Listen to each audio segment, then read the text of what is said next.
গোলাপের পাপড়ি যেমন ধীরে ধীরে ঝরে পড়ে যায়, ঠিক তেমনি আমাদের জীবনের দিনগুলো ধীরে ধীরে শেষ হয়ে যাচ্ছে। তাই আমাদের প্রতিটা মুহূর্ত মূল্যবান ব্যবহার করতে হবে। আর এগুলো আমার নিজের কথা নয়, এগুলো কবি দার্শনিকদের কথা। আজ যাই হোক, এখন আমাদের মূল ভিডিওতে চলে যাই। হঠাৎ করে বাসা থেকে বলল যে কিছু ফুল কিনতে হবে। গেছে কয়েকদিন আগে আমি কাঁচা ফুল কিনেছি, সেগুলো বেশি দিন টিকে নাই। তাই রাগ করে বাসা থেকে আবার বলল যে আমাদের আর্টিফিশিয়াল ফুলগুলো কিনে দাও, সেগুলো নষ্ট হয় না। এগুলো সাধারণত ঘর সাজানোর জন্যই এগুলো কাজে লাগে। আর চলে আসলাম এখন সেই দোকানে। আর একটু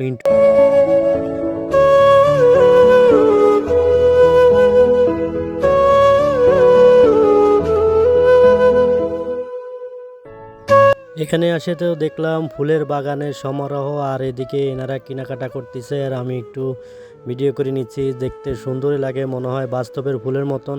আর এখানে কিছু আর্টিফিশিয়াল আরও ফুল আছে এখানে, আর কম দামেও পাবেন। আর এই দোকানটা অনেক মার্কেটের ভিতরের সাইডে হওয়াতে কিছুটা কমে পাওয়া যাচ্ছে। আর এই মার্কেটটা হলো পিকসা প্লেজের জলিল টাওয়ারের অপর সাইডে। আগে যেখানে পিকচার প্লেজের হলটা ছিল সেখানে এই মার্কেটটা।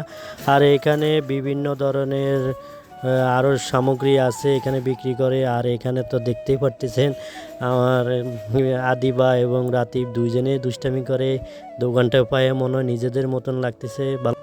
এইদিকে এই দোকান ঘোরাঘুরি পর অন্য একটা দোকানে গেলাম, সেখানেও অনেকগুলা পুতুল বা আর্টিফিশিয়াল ফুল দিয়ে সাজানো, এখানেও খুব ভালো লাগছে।